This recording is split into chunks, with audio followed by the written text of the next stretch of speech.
SIR আতঙ্কে আবার মৃত্যুর অভিযোগ। এবার হুগলির রিষড়ায় ৪ঠা জানুয়ারি শুনানিতে হাজির থাকার জন্য নোটিশ পেয়েছিলেন ৮৫ বছরের বৃদ্ধ ধনঞ্জয় চতুর্বেদী।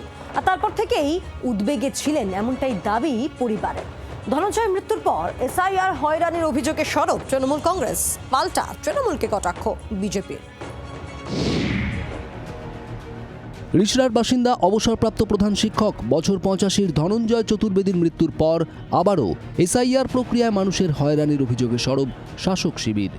পরিবার সূত্রে জানা গিয়েছে, বেশ কিছুদিন ধরে অসুস্থ ছিলেন ৮৫ বছরের ধনঞ্জয় চতুর্বেদী। ২৯শে ডিসেম্বর কমিশনের তরফে শুনানির নোটিশ যায় ধনঞ্জয় চতুর্বেদীর কাছে। পরিবারের দাবি, তারপর থেকেই উদ্বেগে ছিলেন তিনি। শুক্রবার রিষড়ার হাসপাতালে ভর্তি করা হয় তাকে, সেখানেই মৃত্যু হয় তার। বিএলও বাড়িতে যাওয়ার পর থেকেই আতঙ্কিত হয়ে পড়েন তিনি, দাবি ছেলের। উনি ফটোটা দিলেন, ওর পরে ওনার যে মাথায় বসে গেল কি আমাকে বাংলাদেশে পাঠিয়ে দেওয়া হবে, ডিটেনশন ক্যাম্পে পাঠিয়ে দেওয়া হবে, যেহেতু ডে বাই ডে উনি কাগজে পড়ে থাকতেন। এবং এই মাথা বসে যাওয়ার পর ওনার শরীরটা ডিটোরিয়েট শুরু হয়েছে। বিএলওকে উনি জিজ্ঞাসা করছেন কি আমাকে কোন ফ্লোরে যেতে হবে, আমি সিঁড়ি থেকে নামবো কী করে।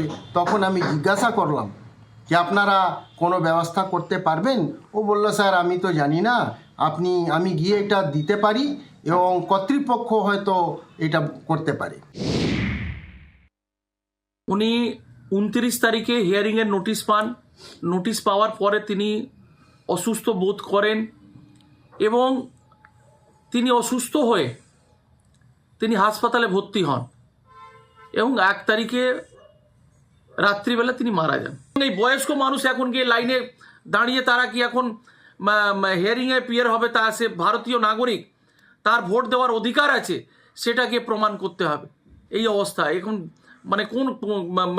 কি অবস্থায় আমরা কি বলবো, এত লজ্জাকর ব্যাপার যে কিছু বলা যায় না। এদিকে ধনঞ্জয় চতুর্বেদীর মৃত্যুর সঙ্গে এসআইআর এর কোনো সম্পর্ক নেই বলে দাবি করেছে বিজেপি। যিনি মারা গেছেন সে ঘাটে আমিও ছিলাম।